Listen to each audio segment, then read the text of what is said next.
Markiel Simpson from the BC Community Alliance. Welcome to the program, the Islam Unravelled podcast and webinar, where we get together with leaders of every community to kind of share our ideas and resources and experience and mission on how we can have a safer, mutually respectable society where everyone's treated equally and fairly in the right manner.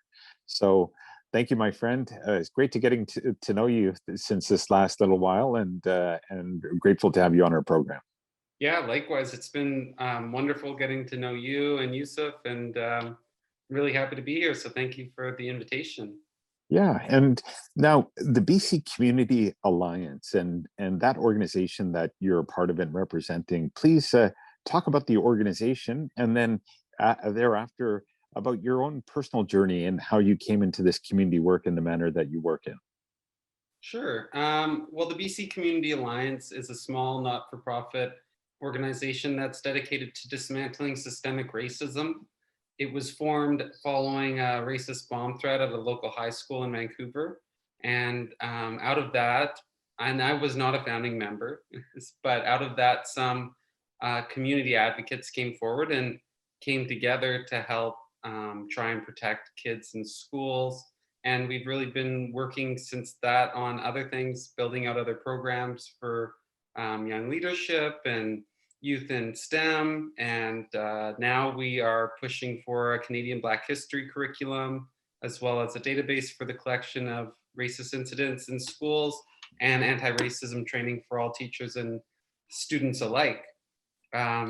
I guess where I fit into that picture was when I started reaching out to members of the Black community and other organizations, asking, hey, let's come together, or is anybody working on a Canadian Black History curriculum already? Can I help out?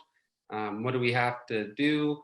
And so we met back, or I held a meeting last February with a number of stakeholders in the community, parents and educators and activists. And we had our initial conversations about kind of what we want to do and what we hope to do. It was very preliminary, but at the time, there was a clear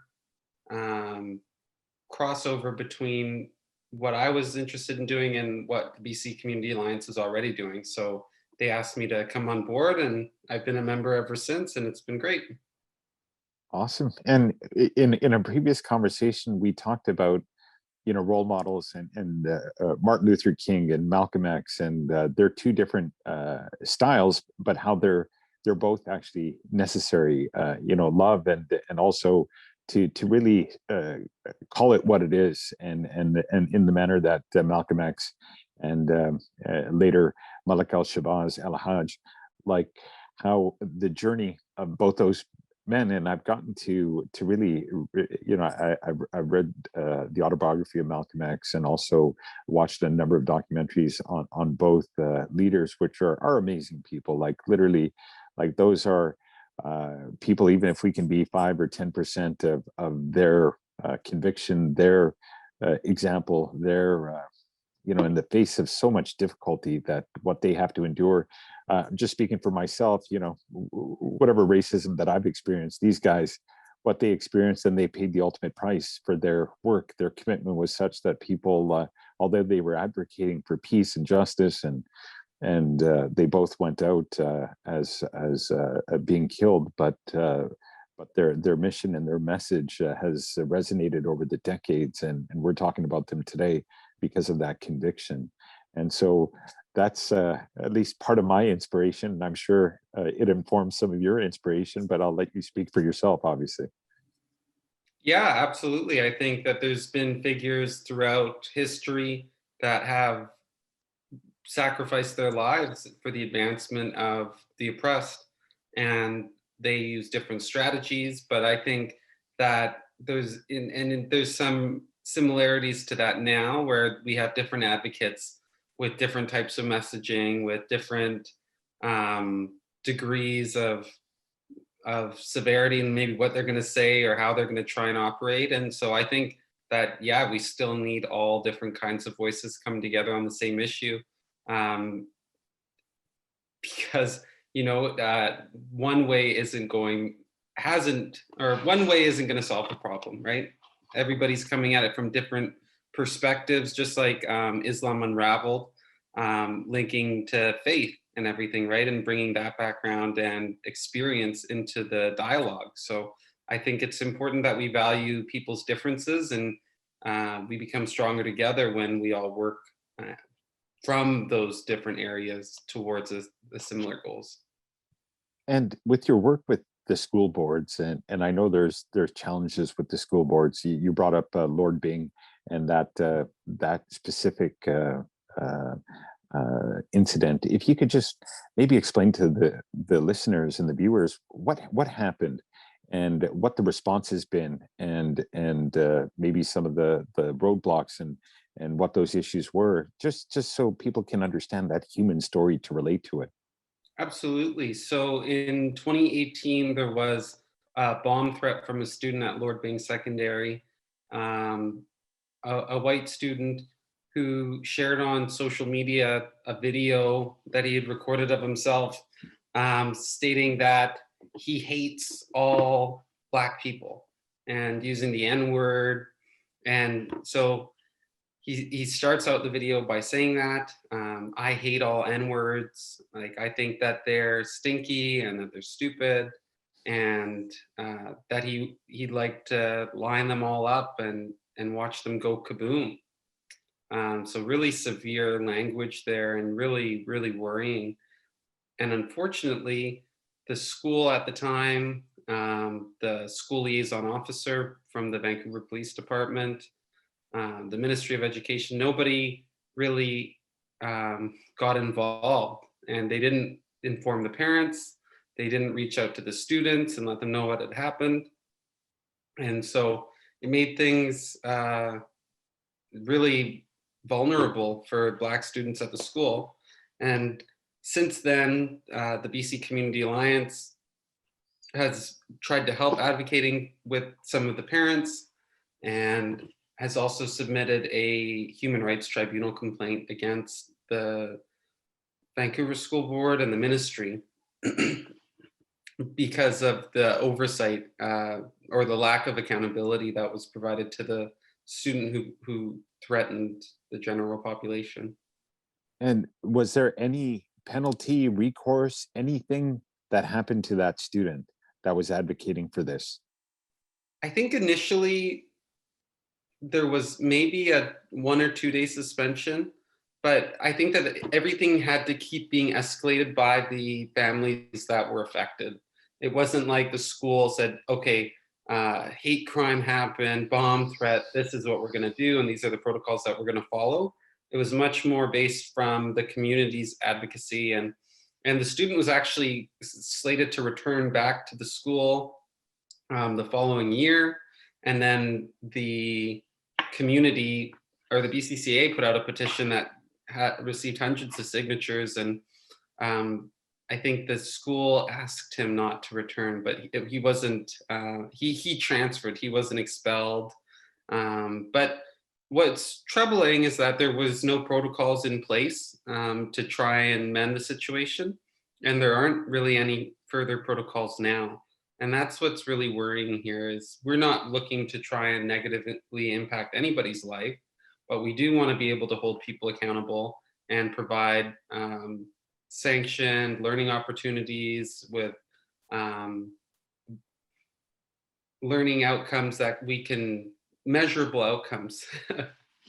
That makes sense.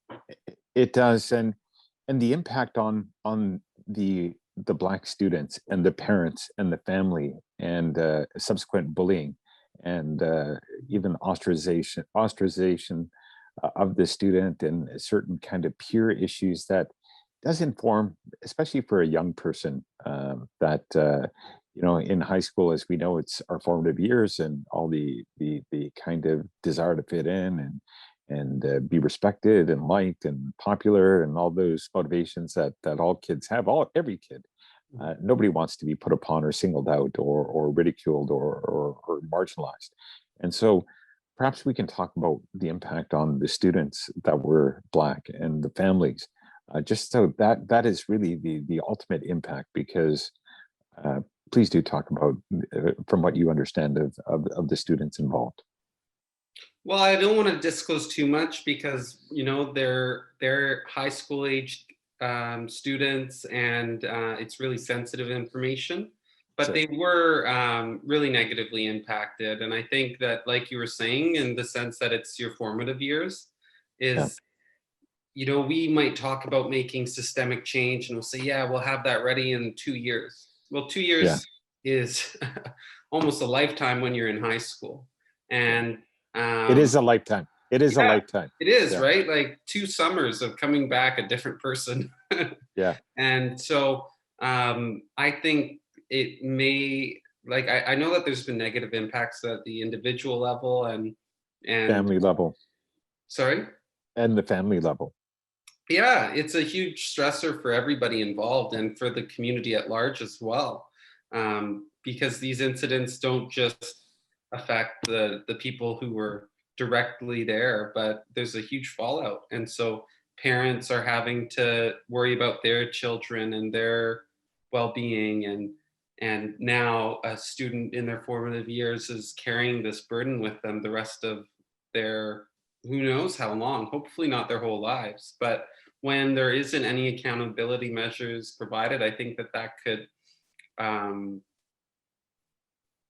that tells people who are affected that those in positions of power aren't trying to protect you or aren't looking out for your best interest.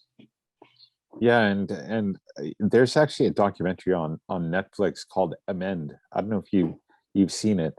It's Will Smith, and it's talking about the 14th Amendment in the United States, which is that all citizens are created equal. So and the story, it's compelling. I recommend anyone to watch it. But they did have one episode about weight, like like, even though the Emancipation Proclamation was in the 1860s, that even Jim Crow and all these segregational and racialized laws that were really oppressive and brutal over a century, although the 14th Amendment there said all men are created equal, but through Jim Crow and institutionalized racism, it was allowed to continue for 100 years. And Martin Luther King in particular, and I'm sure Malcolm X, when they're advocating for change, a common refrain was wait. It's like, wait for what? Like, wait for what? Like the Emancipation Proclamation was in the 1860s, just saying, let's just stick to the agreement. And so that being the case, and systemic racism, I think, for people to really understand, it's one is on a human level by people saying racialized things towards one another, but then there's government and there's law enforcement. And perhaps we could talk about systemic racism when it relates to government policies that may or may not be enacted in the right manner. And then law enforcement being more heavy-handed on certain groups than others. And I know we get a lot of news from the United States and unarmed people with their hands up that are Black that get shot. And you're like, how like, I can't believe what I'm seeing. Like, the injustice is in front of your eyes, whether it's Rodney King or George Floyd. So these things happen and they're in front of our eyes. And then when in Rodney King's case, at least in the beginning, they got acquitted, or law enforcement officers, they generally don't really have to pay any consequence for murder. In the government sense and in the Canadian sense, and with law enforcement, let's talk about the Canadian experience and the kind of systemic issues that need to be addressed.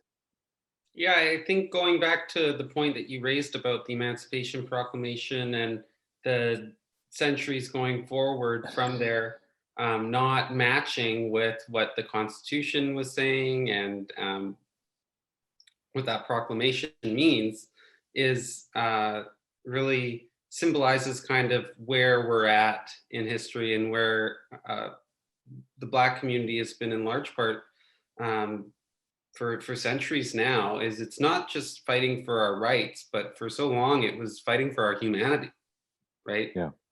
You know, we could say all men are born equal. Is that the quote? Yes. Okay, so it would say all men were born equal, but were enslaved people seen as human? Were they seen as men? Were they seen as women? Not from the outcomes, not from the way that they were being treated. And so I think that when we're looking at it from there, we can say, okay, we're fighting for freedom, and now we're fighting for our humanity. And part of your humanity in a state is to be protected by those systemic legislations throughout various levels of government intended to protect you and to create a healthy society.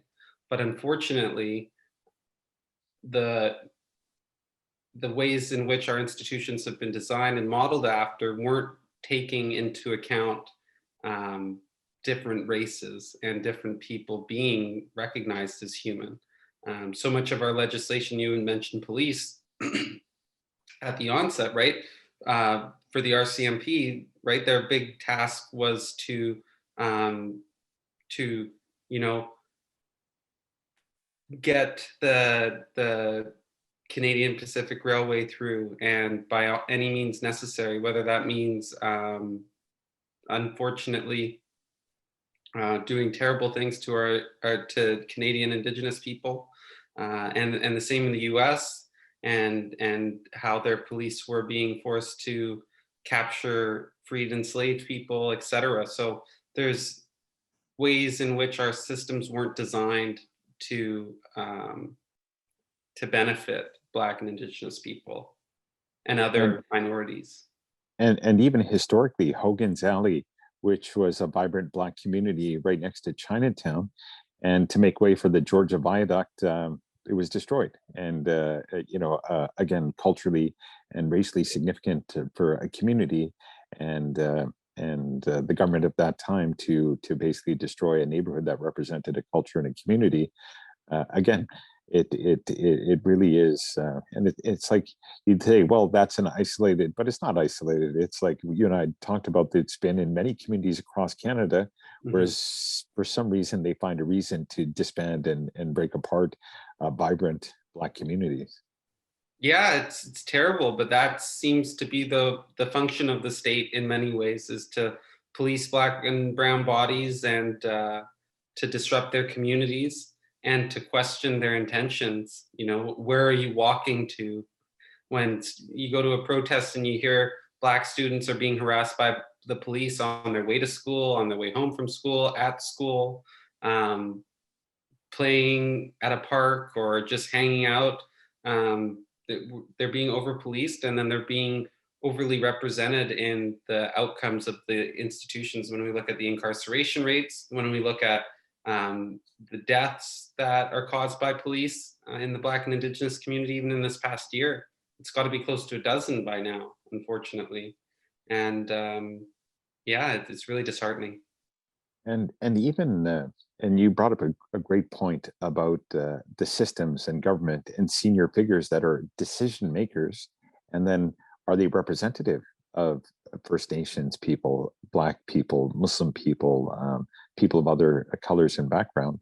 So by and large, if it's white Caucasian that are the majority of the decision makers in all levels of law enforcement, or in levels of government, or in various school boards, then what happens is, um, for myself as a Muslim man with the beard, and getting followed around by security guards in supermarkets, or when I get on a plane, I get a certain reaction, and it's like, okay, I'm just a regular guy. I'm not, but and I'm sure other groups have similar experiences, and so somebody who's white Caucasian can say, well, I don't believe racism exists. And it's like, really? Then you've never experienced racism. So you've never experienced discrimination because of your ethnic background, the color of your skin, or your religious belief, because that's not your world experience. So it's hard to believe in racism because you've never experienced it and don't know what it means.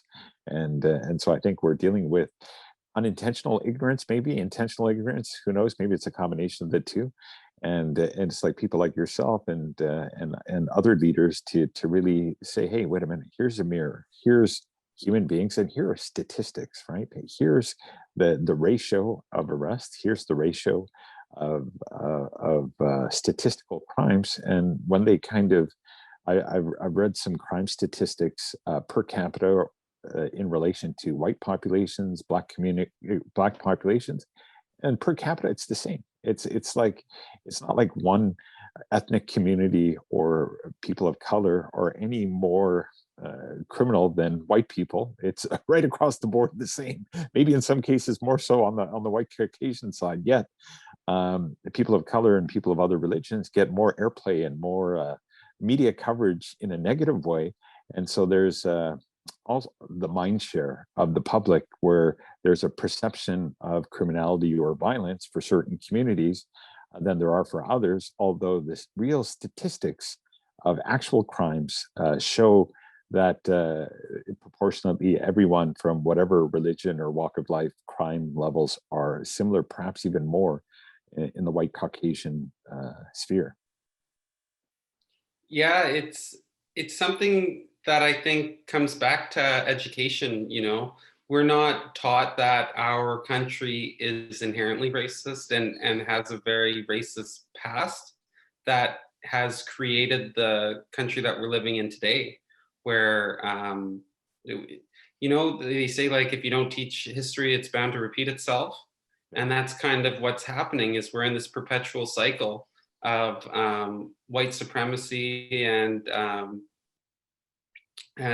anti-Black and anti-Indigenous racism and Islamophobia and all these things. And I think that it's difficult for a lot of people who were taught certain things, and that we're multicultural, and not taught about racism and not taught about the history of Canada, that we create this myth in people's minds and people really want to stick to it.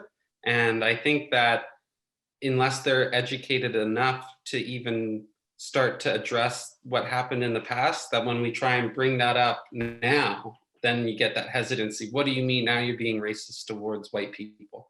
Oh, it's so tough to be a white person these days. It's something that I hear from people, not like people that are having conversations with me, but more so on social media and stuff like that, saying, we can't do anything right, et cetera, et cetera. But I don't think that it's that at all. I just think it's people starting to hold the more dominant group to account, and to say, look, things aren't happening fairly. We have proof that it isn't happening fairly.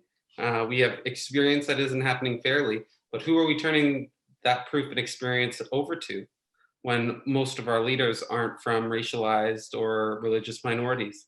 So I think that there's a burden on the people who are being oppressed to be able to provide proof in a way that's going to be digestible for those who aren't educated on the subject or inclined to believe it. And so it's kind of a twofold problem, maybe threefold, fourfold, who knows? But there's so many issues in combating this systemic racism.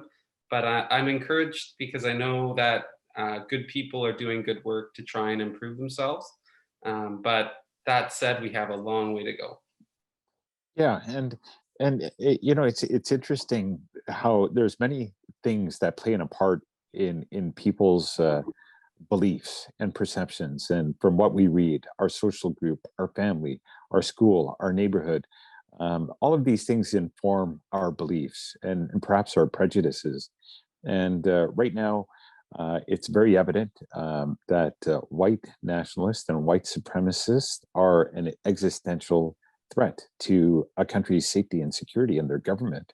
And we're seeing right across the board where white gunmen are going into churches, they're going into mosques, and they are killing people. And so, but somehow the lens is flipped the other way. No, you guys are violent. We're not violent. It's like, okay, well, who is going into churches? And like in the case of Dylan Roof, like people that are there, spiritual people, religious people, going for a prayer meeting, doing a prayer, and after the prayer, this guy kills them all. Like, it is so horrific when you kind of see this kind of horrific, tragic events, and we realize that okay, these people are becoming radicalized online. So extremists right across the board, whether it's ISIS, whether it's the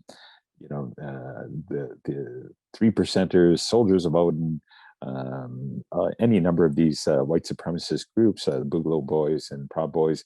A lot of their community unity is based online. So they're feeding each other their negative rhetoric with fabricated facts and just trying to say that the Islamization or beware of black people or whatever nonsense that they propagate, and then it's informing to such an extent where some of their more impressionable people will say, "Hey, wait a minute, I'm going to get an AR-15 and I'm gonna do something about it," and they do. And so we're dealing one systemic racism in terms of governmental institution, but then also online radicalization through communities finding themselves. So not only do good people find each other online, but we're finding villainous people and people with extremist agendas finding each other online and radicalizing each other and reinforcing each other's biases and prejudices and stereotypes and motivating to violence.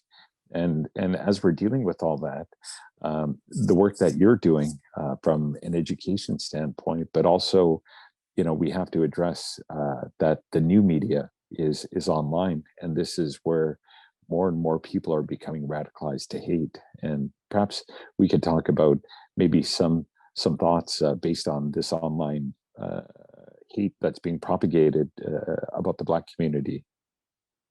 Yeah, sure. I think it's really concerning when we look at right-wing extremism and white supremacy, and the way that everybody's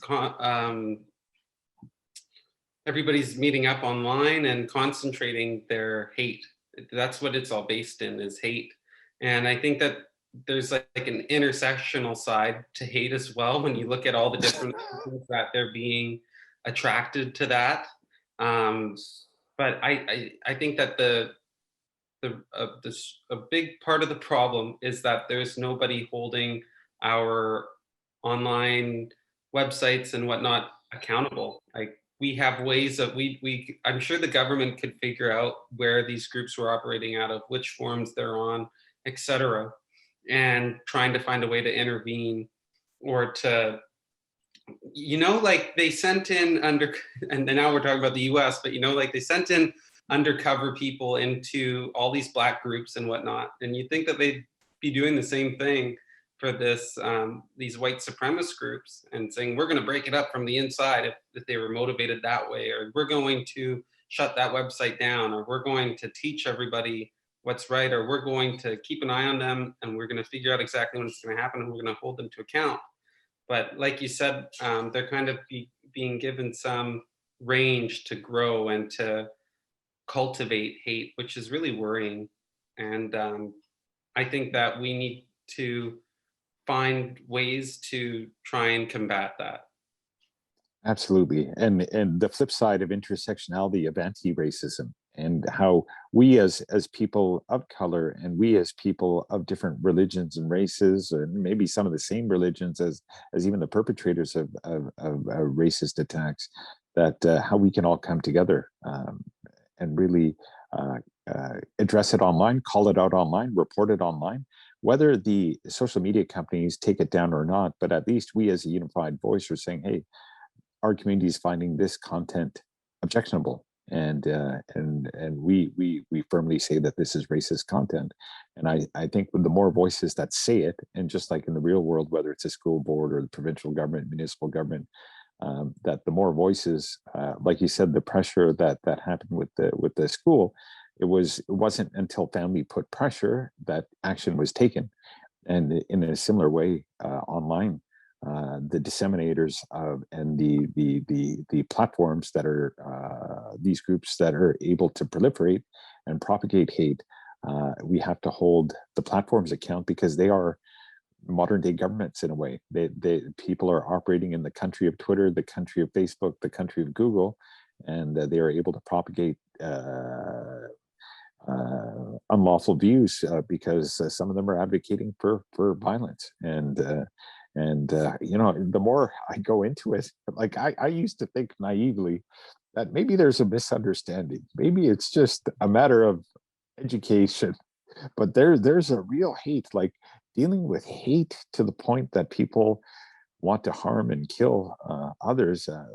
For me, I don't want to believe that about people, but sadly, people have those views, and we have to do our best in every way in a united front to combat it. Now, getting back to government and being represented in government, I understand you're on the NDP platform and on the committee regarding the Black community, advising the provincial government. So please talk about that, because by being a government elected official is one aspect of being at the table and representing from a position of being an elected official and being in the system to address and make change. Yeah, so I'm a member of the BC NDP's Indigenous, Black, and People of Color Committee, but we aren't a function of the government. We are definitely separate because we are just like an NDP group. So there's a majority government right now in BC, and that majority is made up of NDP electeds. But once they enter public life, they drop the NDP title. Now they're just the MLA for whatever it is. So we can't have any say on legislation, unfortunately, from our committee. But it's really important that different political parties make space and empower diverse voices from within. And I think that the IBPOC caucus will play a big role in that. So we're there to be holding our party to account, right? And to keep trying to improve the process and to make the environment safe for everybody and make sure that everybody feels welcomed. So that's what we're doing, and trying to support other IBPOC candidates in future elections. Awesome. And you and I talked about upcoming events. I know with the coronavirus, we're all in these Zoom boxes, and other than when we met at that coffee shop, and because of COVID, there was no space to sit inside, and so we were freezing outside, but having a great conversation nonetheless. But events, like real people events, where we can get together physically and talk with one another, eat with one another, build communities, and just to share with you, before COVID, we Rabbi Bregman, who's Rabbi Emeritus from Temple Shalom, had come up with a program called A Taste of Coexistence, which was to bring Muslim and Jewish communities together and break bread and have each other's cuisine, and just have a way to kind of sit together, break bread, get to know one another. And interestingly enough, every place we did our work with the Islam Unravelled, with churches and synagogues in particular, the vast majority of people that we encountered at these places of worship said, "Oh, we don't know any Muslims." And I'm sure they may say, "Well, we may not know any Black people either." And so it's like part of it, it's like taking that first step. Well, hey, I'm Tarek, I'm Markiel, this is who I am, this is my story, this is what we're trying to accomplish here. And I think by putting face to the name, breaking bread with somebody, building a friendship, will go a long way to hopefully strengthening our community. And perhaps we could talk about events that you've done previous to COVID, and maybe some after COVID, some events that you have percolating and planned. Well, I got involved with the provincial NDP and with these groups kind of months before COVID started. And so I can't speak too much about past events, but I know that we were intending to put on different kinds of forums. And same thing, I think, breaking bread with each other and just getting to know one another and finding intersections that we can try and build from. And so going forward, hopefully we can try and find ways that can connect people again after the pandemic. Because we have to be intentional in that approach. Like when I come to think of it, I'm not sure how many people identify as Muslim in the NDP and stuff like that. And so that's a whole other thing to look into and to ponder and try and figure out, why is that, and is there a way that we can improve that? So I think it's hard for us right now because I think everybody's adapting for life in the pandemic. So we're we're pushing things online. But I'm now starting to think more towards the future and what it's going to be like when we come back, because we have to refuse to go back to normal, right? We need to be intentional and have these types of events purposefully and with the permission of leadership and involve people in positions of power in those dialogues and branch out so that when change does happen, we're comfortable when political institutions, community organizations look different and sound different and hopefully act different so that there's more of a foundation of love as opposed to hate. Absolutely, and I think also understanding is history, and the history of First Nations people, the history of Black people, the history of Muslim people, and you know, just my own personal story. I'm born in Canada, raised in Canada, in British Columbia, and to be honest, my whole life I didn't really know much about Islamic history. It wasn't until I was actually 25 onwards that I became a practicing Muslim, and then I took it upon myself to learn about the history of the faith and the history of religion. And but up until then, who were my role models about Islam were Muhammad Ali, who was well, everyone knows who Muhammad Ali is, and then Malcolm X. I'd read his book, so these were my only understandings of Islam was in the North American context. None of the 1400 years of history before then, but that was at least my positive role models growing up was Muhammad Ali, Malcolm X, and to a degree Mike Tyson. And so these were, you know, people at least that I knew of that identified as Muslim that I could to a degree relate to because we're from North America and I understood from the North American context. But only later did I start to learn more about the history of Islam in India, the Middle East, in Africa, in Europe, and really inform my pride of identity, of my cultural identity and my religious identity, which I think it is important. We do live in Canada. We love our country. However, not only do we have a Canadian history, but we have our ethnic history, our identity. And so perhaps we can talk about that history, which informs our identity and helps people better inform their perception of our communities. Yeah, I think that once we start to change the ways that we teach history and become more inclusive in that, we will start to hopefully form a country that values everybody for just being human and valuing people's differences, genuinely valuing their differences. Because I don't think there's a religion out there preaching hate. You know, I don't think that there's one race that's superior to the other. I think that they're all, that's all misinformation. And so, but we've been, like I was saying earlier, caught in that cycle of believing that misinformation, but also teaching it and learning it. And so we have to disrupt those cycles and start to teach everybody that, you know, if we go back far enough in history, you know, the borders were all changing. How many times have countries' borders changed? How many different languages have there been over time? How many different religions? So I think that the more we contextualize history, the more we see that we're all similar, and these attempts at making us different are part of the problem, not the solution. Absolutely. And every race and religion had a hand in today's civilization in so many ways. And now we had an event for Islam Unravelled that yourself representing the BC Community Alliance participated in. Perhaps just from your perspective, what were your thoughts based on joining the conversation, speaking and listening to the speakers? Perhaps just to get your impression on that event that we posted on YouTube as well. And please do share with us your impressions of that program. Oh, I thought it was a great event. I thought it was really interesting to hear from some of the people from different levels of government and where they're coming from. And it really reinforces to me that we have a long way to go. But at some levels, we have people who are willing to do that work and want to help. But it really it shows we have a lot of work to do and a long ways to go, and it's going to take everybody. But I was really invigorated by the keynote speaker. What was his name again? His name is Abdullah Hakim Quick. Yeah, he was fantastic.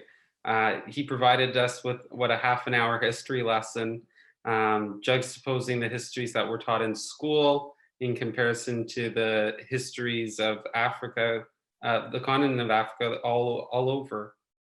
Not only centuries ago, but thousands and thousands of years ago. And I was really fired up when he was showing the architecture and how long-standing some of those pieces are, whether they're like massive columns or the pyramids, etc.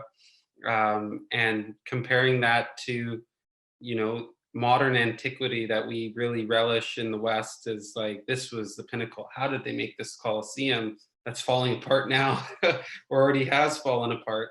And there's other relics that are thousands of years older, still in better shape, this and that. And I find it really interesting that we don't learn that, and we don't learn that it was African people who were making it, even in the media today. So I was really appreciative to join you on that event. And even the real McCoy, the inventors, the local inventors and their inventions. I was like, man, this is awesome. I want to hear more. Yeah, it was exciting. It was energizing, and it's the type of history that I like to learn, because we seem to really look at history through one lens, but there's so many different lenses and perspectives, and there's so many varying levels of expertise that can really provide a better context for us to try and move forward from. So I felt really privileged to be there. And even I was proud to hear that the heritage of another hero, Frederick Douglass, had some Muslim roots, and talking about Harriet Tubman and Frederick Douglass, giants of their time and great people of their time that really did a lot of great. Again, the work that they did was dangerous, like literally. And obviously there's danger today for doing the type of community work, but to know that there's some Muslim connection, at least from my perspective, but even the other perspectives. What I liked about the program was it wasn't just Muslim focused. It was right across the board, and I think that common humanity that we take pride in our community and our greater community's accomplishments, because that history serves us today. Like we all of us are here today because of a unified effort of all races and religion, not just one. Yeah, absolutely. And I think that the more we come to value those differences and those histories, the better ground will be on going forward. So I know you've got to hop to your next meeting, and I know hopefully this will be the beginning of more conversations, more events that we're going to intersect on. And really, thank you for joining us. Thank you for joining us, Markiel. Any maybe how people can reach you or get connected with BC Community Alliance? If you can maybe just share how people can find you, and if they want to connect with yourself and your organization. Sure. The easiest way to find me is probably on Twitter at Markiel Simpson.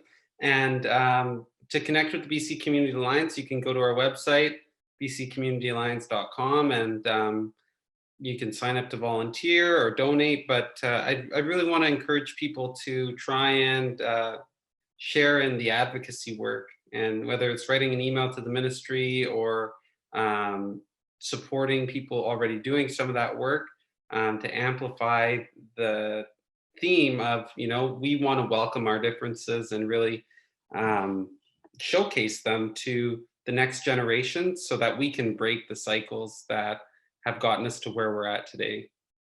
Absolutely. And how you and I connected was through a recommendation by Annie Ohana, who's a Surrey school teacher and part of the BC Teachers Federation, amongst other social justice hats that she wears. And part of what our work with her, and maybe something you and I can talk online, is we're trying to bring our Islamophobia curriculum, just the common issues that people have about Islam and Muslims, and also in a similar way provide that as a means to educate and inform, and to offer a different perspective from the Muslim community, that this is actually what Muslims believe and what we don't believe. And so that's something you and I can hopefully talk about and present to the various school boards to consider bringing into the curriculum. Yeah, I'd love to talk more about that and work towards eradicating hate of all forms in BC education. So definitely a conversation for next time.